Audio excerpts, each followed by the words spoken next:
the Six Nations has just hit us, and my God, what a week we had.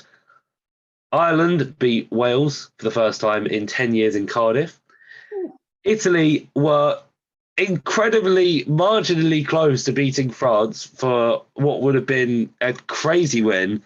Historic. And for the third time in a row, Scotland have beaten England to take their third Calcutta Cup. So anyway, Murray, as you said last week, Hey! I look such like a mug in this. It suits you though. It really brings out your eyes. Look at this. I look so bulky in my chest. It looks massive in it. Anyway, right. Without further ado, without further ado, we have obviously Murray and Cam. How are you boys? Yeah, not bad. I'm good.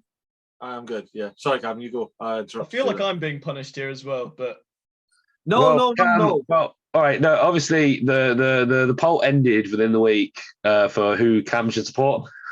He is a Welsh man because he has Welsh residence. So, Cam, you are supporting the national dragons, I suppose. Yeah. Right. You want me to kick it off and start by talking about the? Well, we'll go in and talk about the game. First, we'll go in chronological order. Yeah. First game that kicked off the Six. First of all, right, this is just a weird nitpicky thing. I can't think of the last Six Nations where Wales weren't the first game.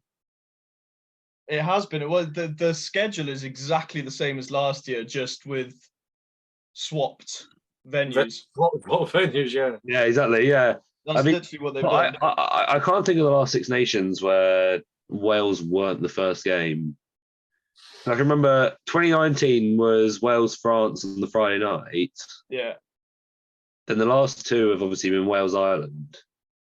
Yeah. I'm gonna go back and just click around. 2020. I'll check this myself. Let me check this myself. So 2021.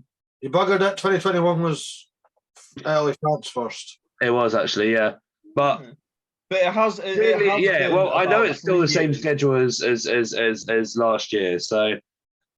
It feels a bit repeated, if I'm brutally honest. I don't feel like I'm reliving. And I'm pretty sure all the fixtures this year are exactly the same, just swap venues. Oh yeah, no, they are. No, they're not, because Super Saturday this year is Scotland, Italy, and last year it was Ireland, Scotland. So there you go. That's okay. Okay. Well, the first round is definitely the same. Yeah. Which, to be honest, it's a bit boring. Please just use a spin the wheel next time. Yeah. Anyway, let's get on to the game. I guess Cam, as our Welsh resident, should I guess it's up to you. So go for it, mate. Well, first off, obviously, it's not a pretty scoreline for Wales. Well done to Ireland, kicking off the Six Nations with a bang. I will say, upon reflection, as a proud Welshman, I don't think Wales played as bad as the scoreline suggests, especially in the second half. I think they had their opportunities, they just didn't hit them properly. But the first half, it was all Ireland. Absolutely done them over. 14-0 in the first 10 minutes and 27-3 at half-time. So you can't really come back with a win from that, regardless of how well you play in the second half. But then second half, they got a try, and they had, I think Jack Morgan had a disallowed try, and Rio Dyer made 3 good breaks. They just weren't able to capitalise off it. And ultimately, Ireland, although I felt like they took their foot off the gas a bit in the second half, all they had to do was hold Wales out, and they did. And they actually, 72 minutes, they got I suppose you could say, winning try. It wasn't really winning anything, because they had already won, but Van der Fleer goes over for a try in 72 minutes. So, no, Warren Gatland's New Age Wales hasn't quite kicked off yet, and Andy Farrell's Ireland keeps trucking on, I suppose. Well, I guess I have a question. Will Gatland's Wales ever kick off? No. I think it's a bit brutal, but I know the Welsh are very excited about Gats coming back. Yeah, I was as well, to be honed. Well, you're just right. As a neutral, or well, obviously, it's kind of like a nut. It is nice, to see them all back together again, all happy. there was something stupid though, because obviously Ken Owens is now captain, Yeah. and again, I don't like it in any sport. I don't get why you interview a losing captain or losing coach and go, "How are you feeling?" They feel shit. They just got beat. Anyway, Yeah. Ken Owens came out and said straight after the game, you know, it's a new group under new management. It's very hard to like turn around quickly. It's not new. It's not a new group. That's That, one of my big picks. that how many of those lads were all playing in like 2008? Like, Literally. Yeah, Like, there was I think there yeah, was 12 of actually- those 15 have played under Gats before. that's where I think the biggest downfall for Wales came in this first game, is because fair enough, Gatland pretty much only had a month to prepare, and I suppose you would go for players that you know and you trust, but these players that he knows and he trusts are getting on a bit, and there's new talent. They're getting on a bit. They're not in form. Exactly. Actually, I saw a debate earlier that I thought was very, very good. Okay. That do you think a legendary player is remembered by the way they bow out? Yeah, I would. Yeah, I could say In that case, recency bias. In that case, right? They said that Alan Wynne Jones, if he wants to be the legend that he so is, should have retired 3-4 years ago. I said Maybe not this 3-4 years ago. I think when they won the Six Nations in, what was it, 2021, that Wales got that jammy Six Nations win. I still think Oh, Alan that was Jones awful. That was. I'm Yeah. sorry. I just want I to still say that. think Like, Alan Jones was on pretty good form. But yeah, I think recency bias and recent form for club and country, I think people are starting to think he's just not really there anymore. no, he's if I'm brutally honest, he's been very average. So's Wales though. But across the board, they've been very. Well, the thing is, I'd see if he brought in a bit of leadership. If he was still captain, motivated. You know, the captain doesn't need to be the best player on the Yeah. pitch. If he's a good leader, But and if you're not even utilizing his leadership capability, he's not captain, it's Ken Owens. So I don't Exactly, see a like- reason for Alan Wynne to be around. And to be honest, Ken Owens himself, like, I was surprised that someone like Jonathan Davis wasn't on the team sheet by Gatland's selecting policy, because he's just picking players who, like, I think if you looked at all the squads in the Six Nation, Wales's squad would probably be the highest average age. I'd Yeah. make a bet on saying. And I understand Gatland's been with these players before, but surely he would just, in a World Cup year, you know, Yeah. because I'll Well, give it to Wayne Pivac. Wayne Pivac did start bringing new players into the squad. he Wasn't getting did. the results. And But he was bringing new. I think if we are talking a World Cup year, right? Yeah, you want to bring young players in, especially, you know, you've got a World Cup year. If you want to bring in the young players for the World Cup, you need to bring them in now. Otherwise, where's the international experience? You can't just play them in three summer matches and be like, oh, you're all right to play in France. Yeah. Exactly. It's But, like what we always say though. It's form over name value, and I know, like, obviously, Exactly. Alan Wynne Jones, big, massive name value, doesn't really bring much to the table. I know I'm just kind of repeating what you have said, but Yeah. Yeah. really bring much to the table. If I we would move- argue, this might be controversial. Form-wise, I would say Josh Turnbull, friend of the show, Cardiff captain, is actually in better form than Alan Wynne Jones. 100%. Yeah. I wouldn't argue with that at all. 100%. But to be honest, it's just up to Gatland to put him in. Like, it's as simple as that, really. No. Should we? I was about to say, should we move away from Wales? Because I feel Yeah. like Should we slate quickly them. touch on Ireland? Yeah, I was about to say we're going to slate them too much, and as much as I would love doing that, we'll move on to Ireland. I'm going to just jump in something quickly, Harv, just for you Go. personally. Okay. Mac Hansen could go up your pecking order again because he went straight for Dan Biggar and a little push and shove. And I know how much you love Dan Biggar, so there you go. Oh yeah. Anyway, Ireland. Looking very good. I mean, it was a very strong first half. Yeah. Could you be disappointed in that second half? I know that obviously you know, leading by 24 points at the break, it's pretty hard to lose in that position. I feel like they'd find a reason to get angry at the second half just to use as an excuse into next week. Do you know, I get what you mean. Yeah, I get, like, there were definitely points left out there for Ireland. Just, I mean, even at the end, the last play of the game, they had a crossfield kick, and Yeah. Mac unfortunately missed the ball, and then Alex Cuthbert ripped the beautiful white scrum cap off his head clean, which was uncalled for. But How dare revealing those golden locks. well, it's trimmed back now, but yeah. Yeah. Yeah. No, but listen, Ireland. Can we say as well, missing some key players like Jameson Gibson Park, Yes. Tyke Furlong, Conor Murray, might I say, because Gibson Park is pretty much the man who dictates the pace of Ireland's attack. Mhm. Conor Murray, another player who you could say is getting on, especially in that first half.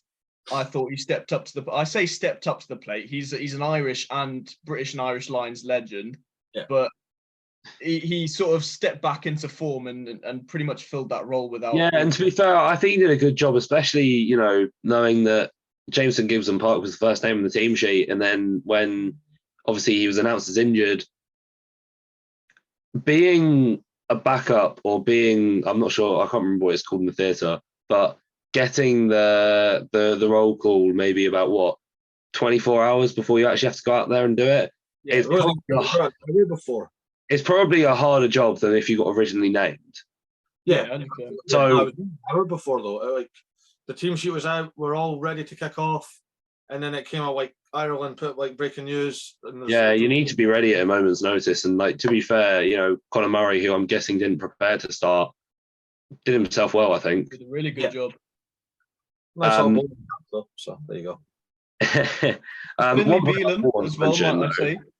Huh? Oh, sorry. I was going to say Finley Bealham in place of Tyke Furlong as well, just to add to that. I thought a pretty good show of herself. I thought the Welsh scrum was going to just get the edge over Ireland, but no, Porter and Bealham, I thought, pretty solid. One player I do want to talk about is James Lowe. And oh, my God. I had a lot to say about James Lowe a couple of years ago.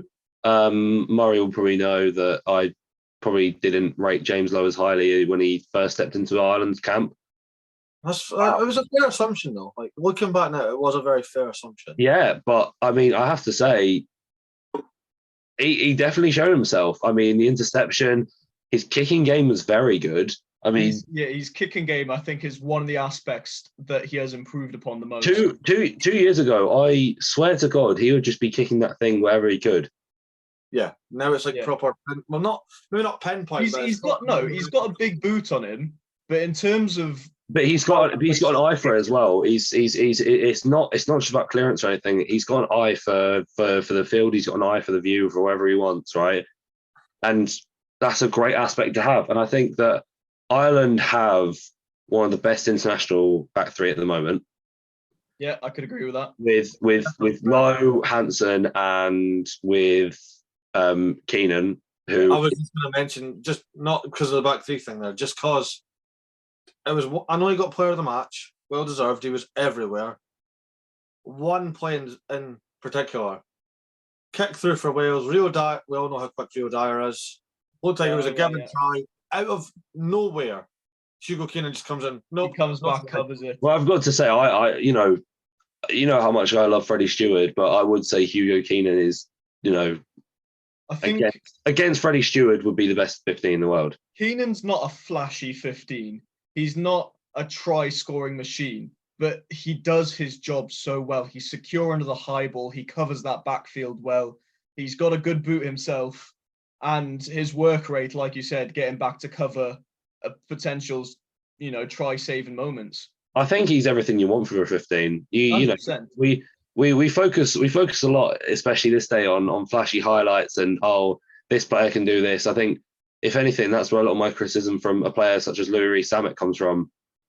Louis is a highlight. Really. Louis is a very highlights player, but when it comes to a full 80 minutes, I don't think he does his job to the best of ability. I agree. Yeah. Someone like Hugo Keenan, while you could probably make a few highlights out of him, but if you watch him over a full 80 minutes, wow. Yeah, that's fair. What a job he does. What an amazing job he does. 100%. And talking about an amazing job, and I will give it to him, we'll move on to Scotland beating England. I think there'll be a lot to talk about in this one. Yeah. I'm gonna let you two boys take this. I'm just gonna. Do you mind if I take the lead to start off with, Leo? I mean, you've kind of heard what I've had to say, Murray. But I'll kind of repeat it, obviously, for the podcast sake. I don't think England were bad at all. If anything, I think last year's game was much more frustrating because we were shit and we still ran them close. And I knew that if we had given Scotland the quality last year that we definitely had, we could have won that match. I think with this game, we're not a finished piece. Again, this is, I think a lot of people have actually forgotten that this is Steve Borthwick's first game. I know how much that people have said it, but I think leading up to it, I didn't see a lot of people talking about it.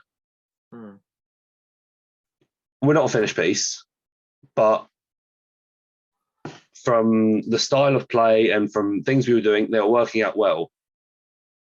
It's true. I need to ask though, because it comes up and it came up again before I go into the good bits. The 10-12 dynamic with Smith and Farrell. I was shocked to see. You know what? I'm going to say this. I don't think that was the problem all along. No, I'm not saying it was a problem. I'm just asking, do you think it worked? I don't think it's not my first choice. Okay. I don't think there's anything wrong with it, but it's not my first choice. I think with off Smith, who I actually have to say had a very good game, probably one of his best games in an England shirt I've seen. Yeah, I'd agree. Yeah. I don't think he's stood out in an England shirt actually so far, but that was very good. He kind of got to do a lot more himself, be the Marcus Smith we see for Harlequins, which is definitely what you want. But he's very used to having a big ball carrying 12, such as Andre Esther. I was just about to say, do you think having Farrell, who's another creative player, obviously, he's not. Of course, he's big, but he's not a ball carrier, is he? No, I know what you're saying. I do get what you're saying. I think there's potential for it to work, but it's up to Steve Borthwick to work it out. I don't think Eddie Jones could have worked it out, but I think Steve Borthwick definitely. I mean, something definitely clicked. I don't think, I think for what ages we were complaining about the Smith-Farrell axis. But I've got to say, I definitely saw some improvement and definitely some hope in it. Do you think maybe a bigger ball carrier like, if you were to shift them into the 12 shirt, a bigger ball carrier like Tuilagi or maybe Ollie Lawrence in there as well? Do you think one of them would be better than that dual playmaker idea that it looks like England are still going with? Who was the other centre for the match? I almost forgot there for a second. Marchant. Yeah, with someone like Marchant, he's not a big ball carrier, is he? He gives a bit of pace, he gives a bit of flair. Yes, he can go into contact. I think it does work if you put a big ball carrier on the 13. If we put someone like a Tuilagi, like a Lawrence, and actually when Lawrence came on, I definitely wasn't disappointed by Ollie Lawrence. No, I thought for the time he was on, I thought he made a good show of himself. I think if Borthwick can work that out and play Lawrence for maybe the next game, if he does decide to go with the Smith-Farrell axis, it's got potential anyway.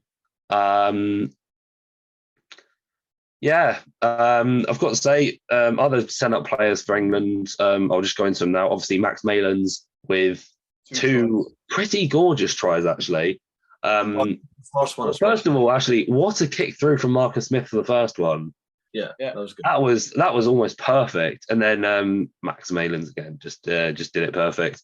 Ellis Genge was pretty nice. I've got to say, Ben Earl, when he came on as well, my God, did he put an impact in? As soon as he came on, though, he was pissed off at Eddie Jones for not picking him when he was on the peak. The Premiership Player of the Year, not in the England squad, comes straight in and goes. I think to be honest, Ben not starting. I think that he's made a case to start for the next match anyway. 100%. I think Eddie did make a lot of mistakes, and I think that if Steve Borthwick can pick up the pieces, which he's doing quite now anyway, I think Steve definitely sees where the puzzle pieces fit in. Yeah. I think that it's more than fine. So, a result I'm obviously disappointed in because as an England fan, you want to beat Scotland. Don't get used As an to it. England fan, actually, to be honest, I think as an England fan, you all have your own different rivals, but mine's Scotland. Why do you say this? We talked about this ages ago, and I don't even think there was a podcast when we mentioned it. No, it wasn't. English people I speak to, and just like, So yeah, it's only Scotland. well, the thing is, with England, everyone wants to beat England, right?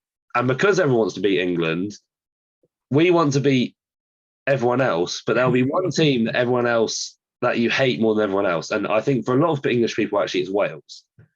Yeah. For all English people, it's Wales because Wales, 2008 to 2019 were very, very good. Yeah. Gave us some grief. The 2019 match between Wales and England did break my heart just a little bit. So a lot of people say Wales, a lot of people say Scotland. Obviously, the Calcutta Cup, it's big occasion, big grudge match, whatever. A lot of people say Ireland. Ireland are very good, especially at the moment. If you beat Ireland as an England team now, then that is a massive result. Only recently, people might have gone to France. No one really hates Italy. So everyone's got their own rival. Mine's just Scotland. Fair enough. That's fine. But I'm going to flip it now because you did. I was going to say, talk about Scotland. Murray, do you want to talk about Yeah, go for it. You know what? the win? I'll just say this before. Bless you. Sorry, very bad. I'll just say this before we go on tomorrow anyway. I'm not disappointed with the performance. I'm just disappointed with the actual result. I'm not disappointed either. And I'll quickly just say what I want about Scotland because I can. Scotland were very good and took their chances very good. If you guys weren't so bloody good at defending, we would have trampled over you. Yeah. We were so far up in the 22 for I don't know how long, but you guys just kept on holding on. So fair bloody play for that. Thank you, Harv. Lovely words, sir. But yeah, don't who that's now anyway. I'm just trying to get on your good side. So anyone that has Gregor Townsend doubts, go away. Because technically, he is now Scotland's most successful coach in terms of trophies. I know that people do think stupid because Sir Ian McGeechan won the Five Nations and Grand Slams and all that. Yeah. Collection-wise, Gregor Townsend now has one more than Sir Ian.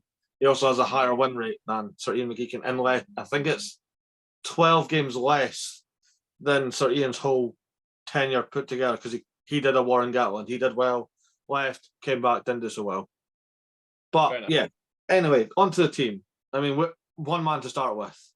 Duhan Van has to be. He loves scoring against England, especially down in Twickenham. He done it in the COVID pandemic one. And I know it's very early on, and it's the first round of Six Nations. Definitely try of the year contender. Yeah, first game of the Six Nations from 50 meters out, beating 5 defenders? 5 defenders. You've got to and unreal with try. His bootlaces undone. It was an unreal try. Yeah, I wanted to cry, but it was an unreal try. And I mean, like flashbacks to the first Calcutta Cup we won in this lovely rain that's never ending. Hugh Jones, straight in. Straight in first try? Hughie Pilotu, for those that don't know, Sione Pilotu and Hugh Jones, centre partnership at Glasgow Warriors. The Glasgow fans called him Hughie Pilotu, and it's transcended to the international stage. And I love it. I'm all for it. It was Pilotu who put the kick through for Hugh Jones, wasn't it? Yeah. I thought that was quite nice. Lightning does strike twice at the scrum half end as well. Ben White, back-to-back Calcutta Cup games. Yeah, he has something against England in terms of scoring against them. Well, he was last year. He was off the bench. This year it's as a starter. It was so good, and I mean there was doubts over the team sheet this week because there was no Ali Price, who's obviously over 50 caps, British Irish Lion. Not needed. Not in good form. And again, as we said earlier, I'm pretty sure I said last year when Ben White came off and he gave such a good performance against England, I said he's going to start a few tests for Scotland in the future. And he comes on first game of the Six Nations, but and now Ali Price is probably looking at that starting shirt and thinking it's not 100% mine anymore because it's not looking good, bruv. But, I mean, overall, Luke Crosby, the open side flank, it was his first start for Scotland, and I mean, he's continued his great form after getting back-to-back Player of the Month for Edinburgh. He is on fine form, and with Hamish Watson still not quite fully ready to go yet, I think it's Luke Crosby's jersey for the taking. Gregor Townsend, to be fair, it was just so good. The depth we have in back row, and the fact how Gregor Townsend explained it going into the build-up, just tells you how good Luke Crosby is. I was just going to say, your back row, and I know a lot of teams in World Rugby are stacked in the back row. Just in the modern game, it seems like world-class back rowers are everywhere. But Scotland, you've got the likes of Debsey as well. Obviously, Richie, your captain, he had a brilliant game, might I say. And then you've got players like Hamish Watson, who obviously are still recovering. But, you're pretty set with back row, especially on your flanks. Yeah, that's and Matt Fagerson, who also had a brilliant game, might I say. What was the quote I heard? A Herculean task. He attempted 28 tackles and made 27 of them. Yeah. Woo! Absolutely disappointing. Should have made the 28th. I know. Should have made 30, to be honest. But, but no, I genuinely have no complaints. I know there's going to be stupid people out there that will try and find a mistake. There was none. The boys were confident. We showed it. We didn't always try and kick and chase. I know it looked like Finn got caught up in the mix a few times, and yes, he got a pretty big smack from Farrell, didn't he? They had a little laugh about that. I don't know if the camera caught it. It was a pretty big hit. I just want to ask then just a few questions now anyway. Just obviously about going on. Is first match in, I know it's so bloody early to tell. Yeah. Do you think it was right to sack Eddie?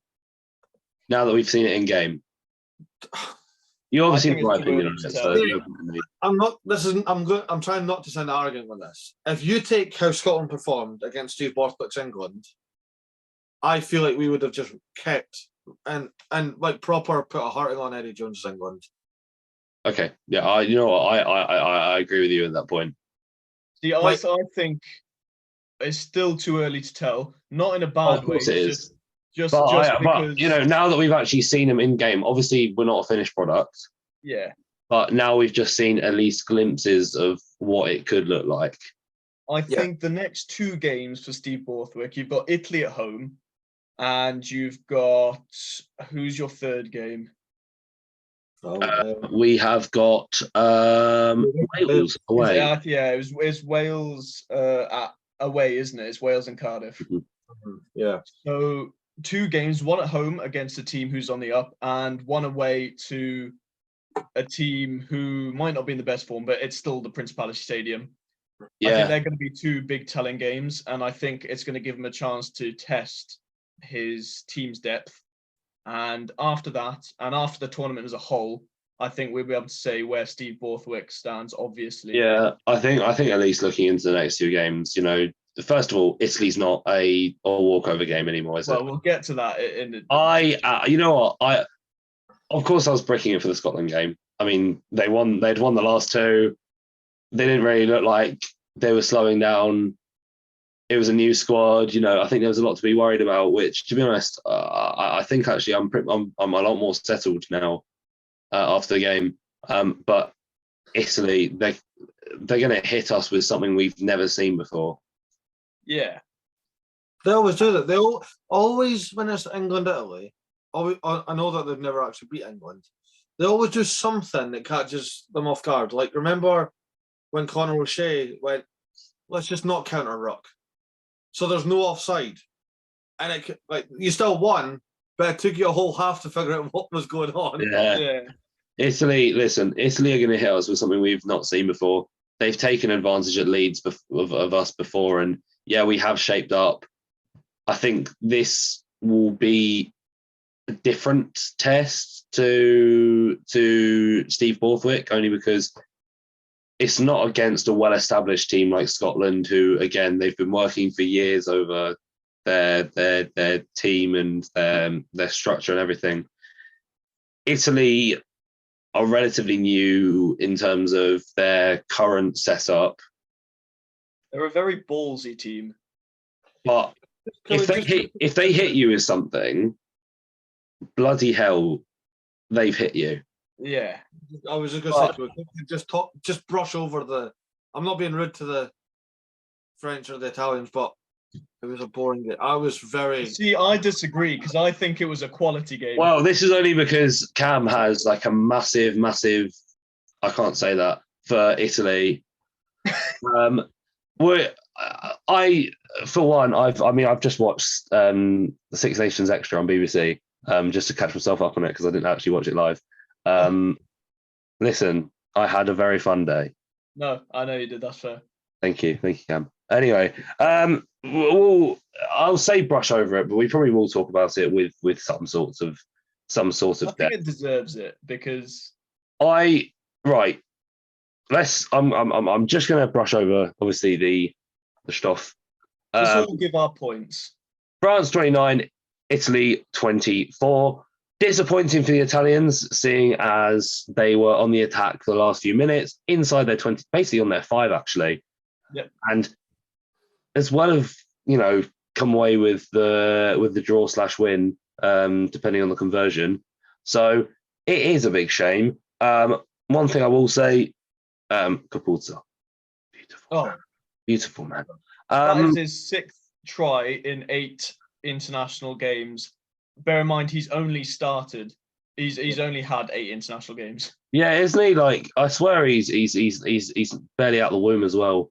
I mean, literally, he looks like he's. He was only 19 last year, I believe. So, one thing I will say, something I did see from Tommaso Allen, who, to be fair, he hasn't played for Italy actually in quite a long time.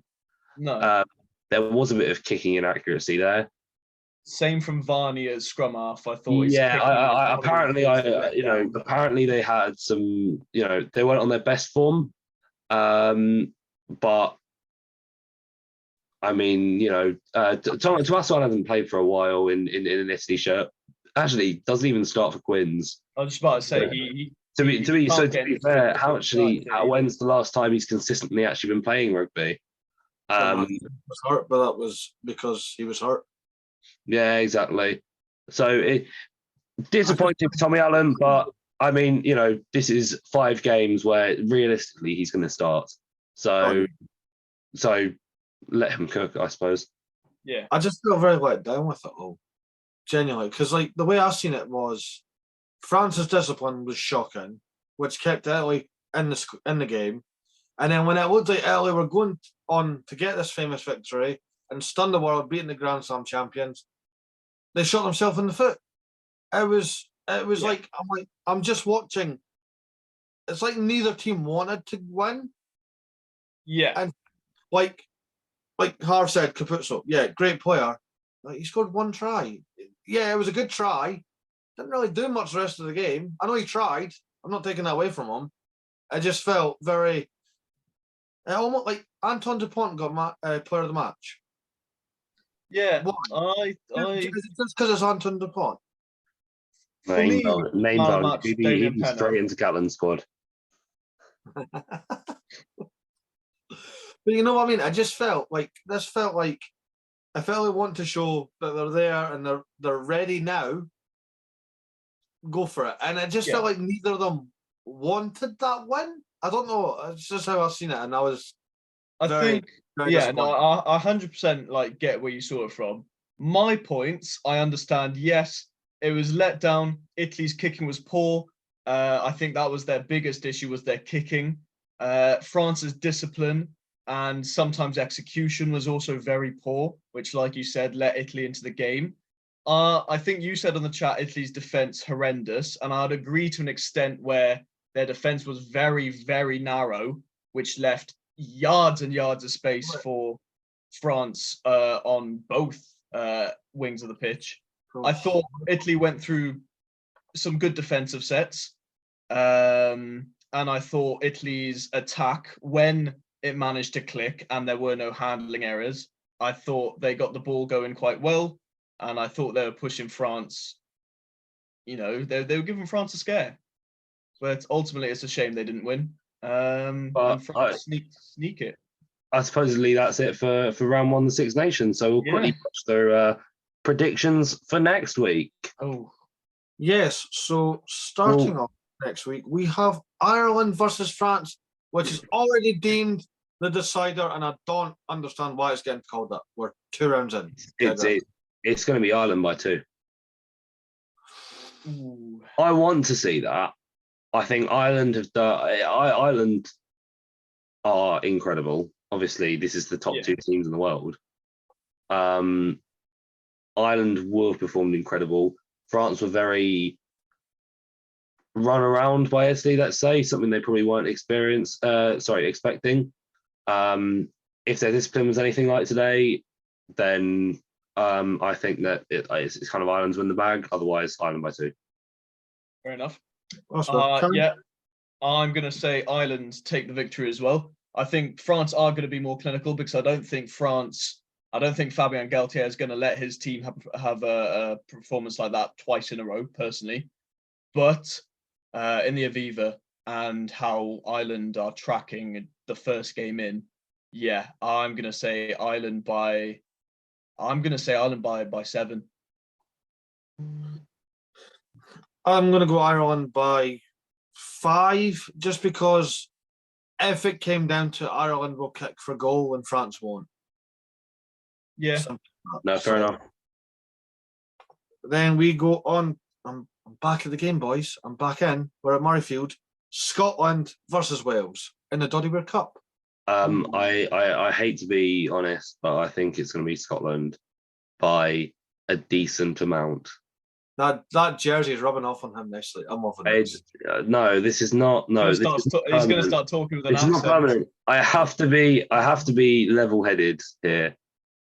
Okay. Basically, Wales bad, Scotland good.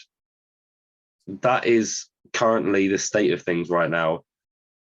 At Murrayfield, I reckon. I'm going to go Scotland by 18. Oh yes, Cam, you're the Welsh boy. I am the proud Welshman here. You always back your team. It's funny. It feels weird because he's Cam's South African, so he should be Scottish. It's just it was basically another South African victory over England on the weekend, but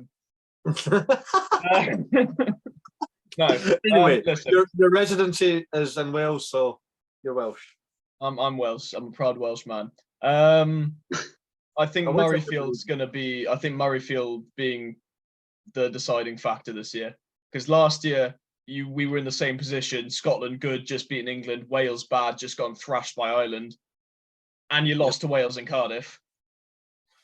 I know. This year, I can't see it happening in Murrayfield. So I'm not going to say by 18, but I think it's going to be Scotland by 10. I'll go in the middle. I'll say Scotland by 14. Back your team for one, but I think I don't know if I'm just feeding into like what Jamie Ritchie's captain has said publicly, but it's working. It's like proper like Kobe Bryant Mamba mentality. It's just job's not finished, so yeah, we move on, and it's the first Doddy World Cup without Doddy at Murray. Like it's just all emotionally driven, and yeah, Scotland by 14.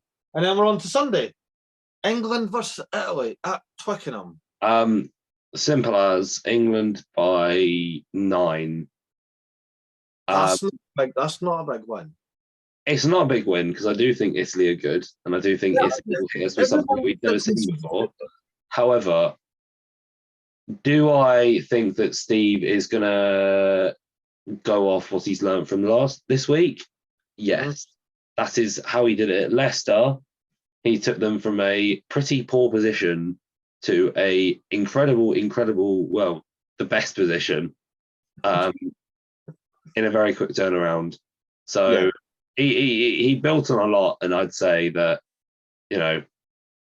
he's going to learn from the last match, and I think he's going to put it in as soon as possible. I think Italy will be, scary. I mean, they're all, very passionate men. So England by 9. Nice. Calm. Italy have conquered Cardiff, and I think they're going to conquer Twickenham. I'm going to say Italy by 3 points. Cam, you are no longer my friend. You are no longer my friend. Anyway, I think we've I think we've pissed off England on their home ground, so I think Italy's gonna get hurt. Don't think it's gonna be bad. I do think it's gonna be about 12 points to England though, just because of how the fixtures have came about. Yeah, fair enough. I like your thing. I don't think what you're thinking, but I like it. But that was the Six Nations. We obviously had other rugby this weekend, so I'll quickly glance over that, I suppose. The New Look Rugby Europe Championship came out this week. Spain beat the Netherlands 28-20. Georgia thrashed Germany 75-12. Portugal smacked Belgium 54-17, and Romania put a demolition job on Poland 67-27. So big score lines in that. Big score lines in the Rugby Europe Championship. We also had there's a little bit of top 14. It doesn't really matter too much, obviously, seeing as it's Six Nations, but Toulouse, Lyon, Pau, Perpignan, Clermont, Toulon were all winners. With Pau beating Racing, though, I mean, that's something to talk about, I guess. Bloody hell. We're living in a strange world.